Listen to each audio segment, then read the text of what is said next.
Voters in Wisconsin, who were critical to President Donald Trump's 2016 victory, will signal tonight if they are sticking with him or beginning to look for another option on who represents them in their state and in Washington. Democrats are on the offensive in the Badger State, hoping to nominate a candidate to finally defeat Governor Scott Walker, and prove that Wisconsin's 2016 vote for Trump did not signal a permanent rightward shift for the state. Republicans are seeking to offset likely losses in Vermont and Connecticut by defending and flipping governors' mansions in those historically blue states, respectively. In Minnesota, both Democrats and Republicans are targeting House races to flip, with those contests taking shape on Tuesday. How strong is Democratic enthusiasm in the Midwest? The Democrats' much ballyhooed blue wall crumbled spectacularly in 2016 as Pennsylvania, Michigan and Wisconsin all turned red, with Minnesota nearly following suit. Tuesday's races in Minnesota and Wisconsin will give an indication of just how high Democratic enthusiasm is going into 2018 and if the party can successfully defend its seats even in Trump territory. The states have reported strong early voting in absentee numbers. Will this be part of a possible wave in November? History in the making. Vermont Democrats appear poised to nominate Christine Hallquist for governor. She would be the first transgender major party gubernatorial nominee in U.S. history but faces a tough campaign against popular Gov. Phil Scott, who is widely expected to win the GOP nomination. Hallquist adds to the record number of LGBT candidates running for office this year. Virginia Democratic State Rep. Danica Rome, who became the first out transgender candidate to win a state legislative seat in America last year, campaigned for Hallquist in the Green Mountain State. Is Minnesota about to turn not so nice? An open governor seat, both Senate seats and a handful of competitive House seats could signal the campaign is about to heat up in the land of 10,000 lakes. President Trump endorsed Republican Pete Stauber in the 8th District's GOP primary to fill the open seat left by Democratic Representative Rick Nolan. The president and Republicans know they need to stem the tide in the liberal bastion of Minnesota to avoid handing the speaker's gavel to Democrats. How Democrats coalesce around their nominees tonight will demonstrate the strength they have heading into November. What to watch? Connecticut polls close 8 p.m. Eastern Time, retiring Democratic Gov. Dan Malloy's deep in popularity in this state have Republicans eyeing the Connecticut gubernatorial race as a potential pickup during an otherwise tough election cycle. Malloy chose not to seek re-election even though he was not term limited. Running to replace him on the Democratic ticket are businessman Ned Lamont and Bridgeport Mayor Joe Ganim.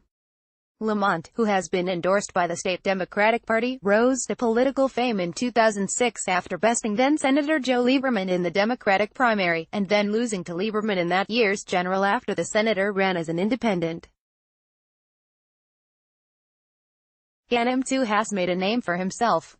The six-term mayor spent 7 years in federal prison after being convicted of corruption charges in 2003. The winner of that contest will face one of 5 Republicans, Danbury Mayor Mark Bowden, who received the endorsement of the state Republican Party, former Trumbull First Selectman Tim Herbst, and businessmen David Stemmerman, Bob Stefanowski, and Steve Obsitnik. The race is expected to be highly competitive in November. Vermont polls close 7 p.m. ET. Vermont is one of 2 states where governors serve 2-year terms rather than the more common 4. Republican Phil Scott, who first won election in 2016, will face voters again this November. Scott outperformed President Trump in Vermont by 22 points in 2016, enjoys sky-high approval ratings in the state and is the heavy favorite going into November. On the Democratic side, former energy executive Christine Hallquist, activists Brenda Siegel and James Ellers, and 14-year-old Ethan Sonneborn are vying for their party's nod. If nominated, Hallquist would make history as the first transgender major party gubernatorial nominee in America.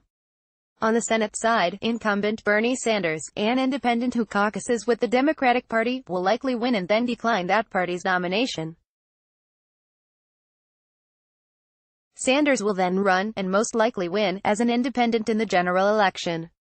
Minnesota, polls close 9 p.m. ET, Democratic Sen. Al Franken's resignation in January puts both of Minnesota's Senate seats on the ballot this year. Democratic Sen. Tina Smith, who was appointed to fill Franken's seat, is running for her party's nomination against Republican-turned-Democrat Richard Painter, a former White House ethics lawyer under President George W. Bush. She's been bolstered by a motivated party, increased support for female candidates, and a Senate record that has impressed constituents during her short tenure. She could also be buoyed by incumbent Democratic Sen. Amy Klobuchar, whose popularity in the state has her on some lists as a potential 2020 candidate. Smith and Klobuchar are expected to face state Sen. Karen Housley and State Rep. Jim Newberger, respectively, but are widely expected to win in November. The open governor's race is heavily contested on the Democratic side between U.S. Rep. Tim Walz, State Attorney General Lori Swanson, and State Rep. Erin Murphy. That race has been soiled by recent reporting that Swanson improperly directed her office's staffers to conduct political work for her campaign. The winner will likely face former Republican Governor Tim Pawlenty, in what is expected to be a competitive race. Pawlenty is hoping his reputation supersedes any anger Democrats and independents have towards the GOP. The race to be Minnesota's Attorney General was roiled days before the primary on Tuesday, when Rep. Keith Ellison was accused on Saturday of abusing an ex-girlfriend. He has denied the accusations, which were initially posted on Facebook by the woman's son. Three of Ellison's opponents in the race, state party-endorsed Minneapolis Attorney Matt Pelican, former Ramsey County Attorney Tom Foley, and State Rep. Deborah Hillstrom, have all called upon Ellison to more thoroughly address the allegations. In the House, both parties have a lot at stake. CNN currently ranks 5 of the state's 8 districts as competitive. Democrats think they can win some of the 23 seats needed to regain control of the House, but Republicans are excited about their candidate in MN08, former pro hockey player and police officer Pete Stauber, for whom Trump held an election rally in June. In MN01, the state party endorsed Jim Hagedorn, who narrowly lost a seat to Walz in 2016. Hagedorn first must beat conservative state Sen. Carlin Nelson, who has attracted support from the NRA and megadonors Richard Eline and Paul Singer. The winner will face likely Democratic nominee Don Fionn, a veteran and former acting Assistant Secretary of Defense under President Barack Obama. Wisconsin, polls close 9 p.m. ET. Republican Governor Scott Walker is a political survivor. He famously won 3 statewide gubernatorial elections in 4 years and is the only governor in U.S. history to win a recall election.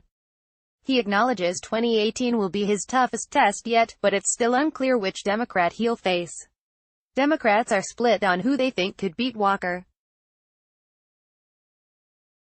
Wisconsin Public Instruction Superintendent Tony Evers has led in the limited available public polling, but firefighter and union president Mahlon Mitchell was endorsed by popular Democratic Sen. Kamala Harris. Democratic Sen. Kirsten Gillibrand and progressive group Emily's List stepped in to support former state assembly member Kelda Roys, while Madison Mayor Paul Soglin represents a stronghold of Wisconsin Democrats and could siphon support from the frontrunners in his city. A recent NBC Marist poll showed Evers with 25% support and none of his competitors above 7%, though nearly half of voters remained undecided less than a month before the election. That same poll showed Evers with a substantial lead over incumbent Walker, 54% to 41%. On the Senate side, 2 Republicans are vying for the opportunity to challenge incumbent Democratic Sen. Tammy Baldwin, either state Senator Leah Vukmir, who has the support of the Wisconsin Republican establishment, or veteran Kevin Nicholson, once a rising star in the Democratic Party before he commenced an ideological about-face, will face an uphill battle against Baldwin's massive cash advantage and leads against both in head-to-head polling.